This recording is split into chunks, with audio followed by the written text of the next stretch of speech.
Hanya sedikit manusia yang mempercayai video ini, setidaknya pada awalnya.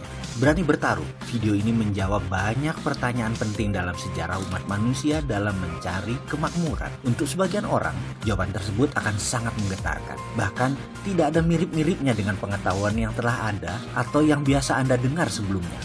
Video ini akan mengubah pandangan dan pemahaman Anda yang selama ini Anda dapatkan tentang materi dan kemakmuran. Saat ini, banyak dari kita yang sedang mengalami krisis kemakmuran, krisis kepercayaan, dan tertekan masalah ekonomi. Namun, jika dirunut lebih dalam lagi, semua itu terjadi karena pemahaman akan materialisme yang selama ini dipegang umat manusia bertolak belakang satu dengan yang lainnya. Tapi sesungguhnya, bisakah krisis keuangan dan kesulitan ekonomi itu dihentikan? Saya tahu bahwa Anda juga tahu bahwa jawabannya adalah bisa. Yang menjadi pertanyaan adalah apakah Anda tahu apa yang sebenarnya Anda inginkan? Tontonlah video ini lebih dari sekali. Saya juga mengajak Anda menonton dari awal hingga akhir. Kemudian mengulangnya per bagian. Kemudian buatlah catatan-catatan kecil di beberapa bagian. Ujilah, kebenaran yang sejati adalah kebenaran yang teruji, bukan? Saksikan video ini dengan santai, kemudian ulangi lagi. Anggap saya ada di samping Anda sebagai sahabat yang menemani Anda dan berbagi rahasia kecil kepada Anda. Tontonlah video ini dengan hati, tapi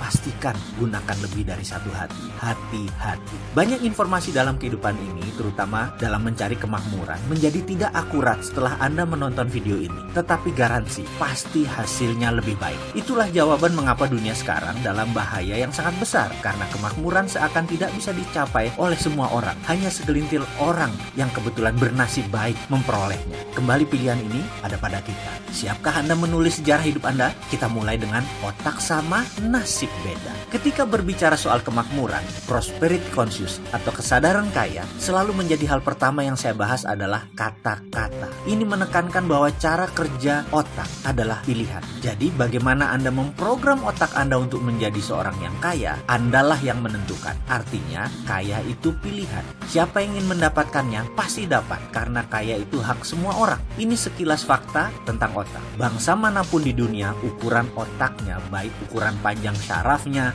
jumlah pengantar kimianya dalam otak, maupun sensornya, semuanya sama. Kecepatan kemampuan berpikir, yang oleh sebagian orang disebut IQ, juga tidak berbeda jauh. Intinya kemampuan menyimpan datanya juga sama. Jika manusia diibaratkan komputer, anggap saja otak itu hardware, dan semuanya sama. Lalu, di mana bedanya? Mengapa yang satu lebih sehat dari yang lain? Mengapa yang satu mudah tertawa? Yang lain selalu sengsara? Mengapa yang satu mudah mendapat jodoh? Yang lain selalu sendiri? Mengapa yang satu lebih cepat mendapatkan uang? Yang lain tetap saja miskin? Ada sebuah fakta, jika saya menyebutkan 375 nama orang, kemudian harta tersebut dari mereka digabungkan semua, nilainya sama dengan kekayaan 3 miliar manusia. Ya, 375 orang, kekayaan sama dengan kekayaan 3 miliar manusia. Di antaranya kita sebut Bill Gates, Donald Trump, Warren Buffett, Lakshmi Mittal, Paul Allen, Mark Cuban, Jeff Bezos, Rupert Murdoch, dan saya bisa melanjutkan sampai 375 orang.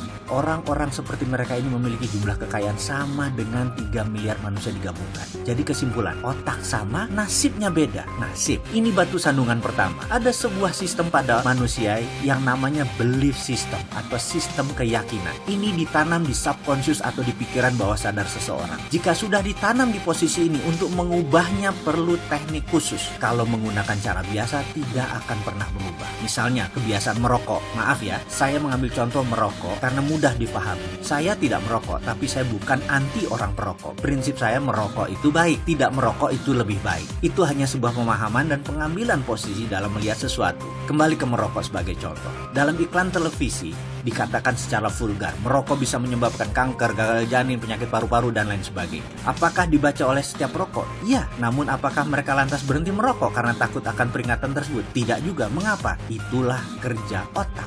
Otak conscious yang menguasai informasi pengetahuan hanya menguasai 12% dari sebuah tindakan. Subconscious, bawah sadarnya 88%. Informasi tadi hanya menempel di conscious, tidak menjadi gerak karena dalam database otak, subconscious menyatakan merokok itu nikmat. Jadi, itulah yang terus dilakukan olehnya, merokok.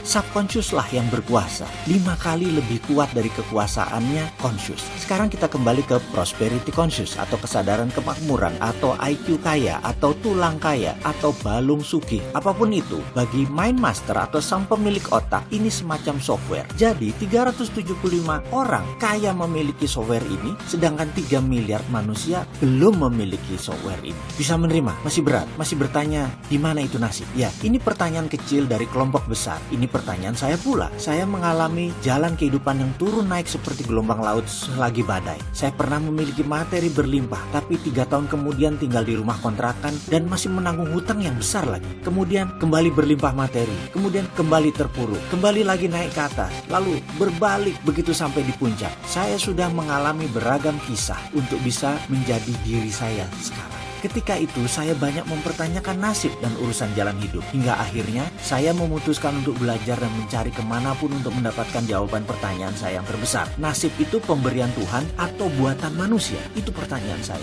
Saya tidak kaget jika pertanyaan itu membuat Anda memutuskan berhenti menonton video ini hingga di chapter ini. Karena belief system Anda menyatakan rezeki sudah ada yang mengatur. Sementara kalau diteruskan ternyata rezeki itu manusia yang mengatur. Yang selama ini kita kenal dan melaksanakan sesuai sistem Tuhan. Ini sungguh menyesakkan, bukan? Tapi kalau itu kebenaran yang terjadi, bagaimana? Izinkan kosongkan gelas Anda. Ke depan akan ada banyak hal yang menyesakkan dada Anda. Saya tetap akan melanjutkan kisah dalam video berikutnya untuk Anda sahabat semua. Karena saya tahu sekali, fakta bisa merubah kebenaran. Ya, kebenaran Anda akan ditantang ke batas ujung dengan fakta-fakta yang akan saya berikan. Beranikah Anda meneruskan video selanjutnya?